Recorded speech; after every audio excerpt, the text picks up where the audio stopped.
أعوذ بالله من الشيطان الرجيم. بسم الله الرحمن الرحيم. قد جاءكم بصائر من ربكم فمن أبصر فلنفسه ومن عمي فعليها وما أنا عليكم بحفيظ وكذلك نصرف الآيات وليقولوا درست ولنبينه لقوم يعلمون. سورہ نام سورہ نمبر 6 آیت نمبر 104-105. قد جاءکم، یقیناً تمہارے پاس آ گئی ہیں. کیا آ گئی ہیں؟ بصائر، روشن دلیلیں، کلیئر پروفس.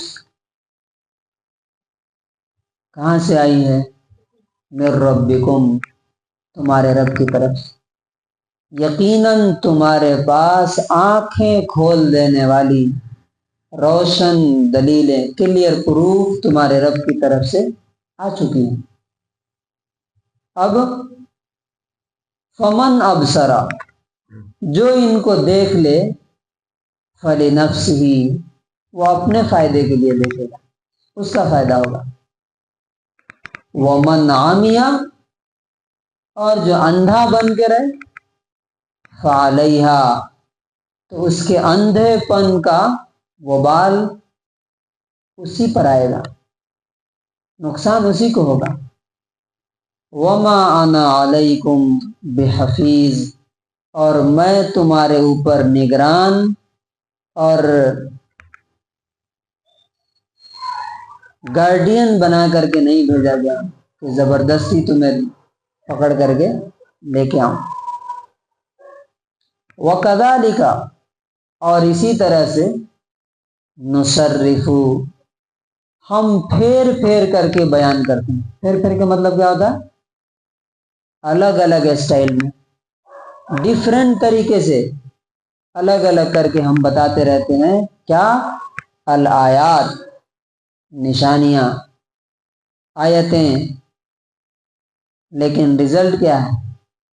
وَلِيَقُولُوا دَرَسْتَ، یہ کہتے ہیں آپ نے کہیں سے سیکھ لیا ہے، پڑھ لیا ہے. اور مکے میں جو لوگ تھے نہیں مانتے تھے، وہ کیا کہتے تھے؟ یہ رومی غلام جو ہے روم کا، وہ ان کو سکھاتا ہے. کہیں سے پڑھ کے آتے ہیں، سیکھ کے آتے ہیں، بتا دیتے ہیں. وَلِنُبَيِّنَهُ، اور دوسرا اس کا ہم ایسا کیوں کرتے ہیں؟ تاکہ ہم اسے کلیئر کر کے بتا دیں، واضح کر کے اسے، اس قرآن کو، لِقَوْمٍ يَعْلَمُونَ، ان لوگوں کے لیے جو علم رکھتے ہیں، سمجھتے ہیں. اس کا انگلش ٹرانسلیشن ہے: There has come to you enlightenment from your Lord, so whoever will see does so for the benefit of himself, and whoever is blind, he does so harms against himself, and I am not a guardian over you. And thus we diversify the verses, so the disbelievers will say you have studied, and so we may make it clear, Quran clear for the people who know. اب یہ دو آیتوں میں ہمارے لیے کیا lesson, کیا سبق ہے، ہم کیا سیکھ سکتے ہیں اس سے؟ پہلی آیت میں یہ بات کہی گئی ہے کہ دیکھنے والی اگر آنکھ ہو تو اس قرآن کے ذریعے سے بھی، اور دنیا میں ہر ایک چیز کے ذریعے سے کیا ہو سکتا ہے؟ اس کو اللہ اور رب کی پہچان حاصل ہو سکتی. ہر واقعہ بتاتا ہے کہ اس کے پیچھے اللہ رب العزت. کل ہم لوگ ہاسپٹل گئے کسی پیشنٹ کو دکھانے کے لیے. ڈاکٹر اٹھ کے چلا گیا تھا. آنے کے ٹائم پہ بچے ضد کرنے لگے نہیں گنے کا جوس پینا، تو زبردستی نہ چاہتے ہوئے گنے کا جوس پیا۔ تو میں نے اپنے گھر والے سے کہا کہ دیکھو، ڈاکٹر کو دکھانا تھا ہمیں، اللہ تعالیٰ نے ہماری قسمت میں یہ جوس لکھا تھا، ہمارے مقدر میں آج اس ٹائم پہ یہ ہمیں پینا تھا، تو وہ تو چلا گیا، وہ کام نہیں ہوا، لیکن ہمارے مقدر کی روزی کیا ہو گئی؟ زبردستی ہمارے نہ چاہتے ہوئے بھی اللہ تعالیٰ نے ہمارے اندر پہنچا دی۔ تو ہر واقعہ چاہے وہ آپ اس کو پازیٹیو دیکھیں یا نیگیٹو، اس میں اللہ کی قدرت اور اس کا کمال نظر آتا ہے کہ ہم سوچے بھی نہیں تھے کہ ہم جا رہے ہیں جوس پینے کے لیے۔ تو اسی طرح سے ہر واقعے میں اور ہر آیت میں ہے۔ دوسری چیز اس میں کیا بتائی گئی؟ قرآن تو سب لوگوں کے لیے، ہر انسان کے لیے، لیکن اس سے فائدہ کون اٹھائے گا؟ جو پازیٹیو انداز میں، جو نیگیٹو جس کا مائنڈ ہو وہ کیا کہے گا؟ میں سیکھ کر کے آتا ہے، فلاں جگہ سے بولتا ہے، اس سے فائدہ نہیں ہوگا۔ اب دیکھیے مثال دیتا ہوں، نبی صلی اللہ علیہ وسلم کے گھر میں ان کا چچا تھا ابو لہب، جس کے بارے میں تبت یدا ابی لہب اتری، اس نے وہ کیا کہتا تھا کہ دیوانہ ہو گیا ہے، پاگل ہو گیا ہے، جھوٹا، جہنم میں چلا گیا۔ طفیل بن عمر دوسی دوسرے دور کے قبیلے کے مکے میں آئے۔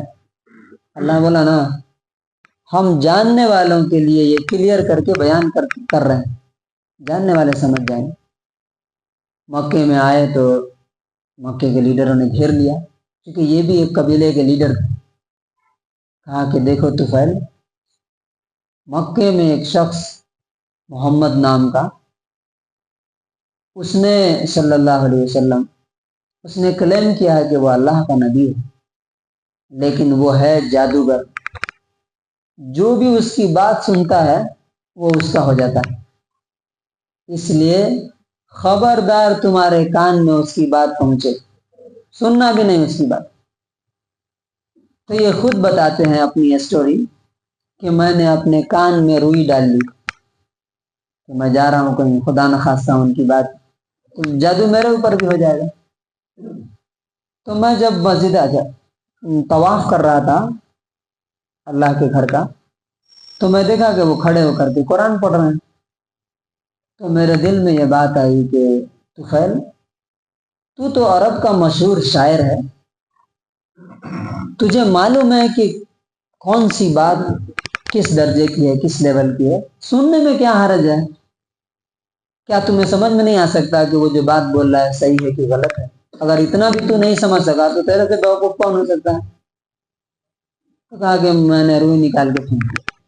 میں گیا ان کے پاس، جا کے سننے لگا اسی قرآن کے بارے میں۔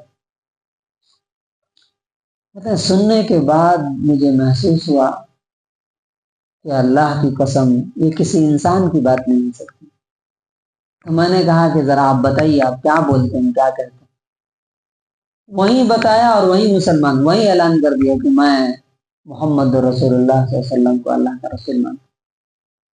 دیکھیے جاننے والے کا ریئیکشن کیسا تھا، اور جو گھر میں تھا چچا، اس نے پوری زندگی مخالفت کی، دشمنی کی اور جہنم میں چلا گیا۔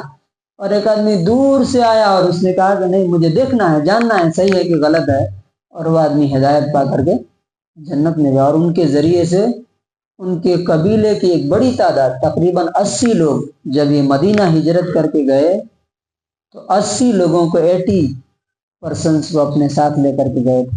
اب ان کے ذریعے سے دنیا میں کتنا اسلام پھیلا ہو سکے، سب کا ثواب ان کو دیا گیا۔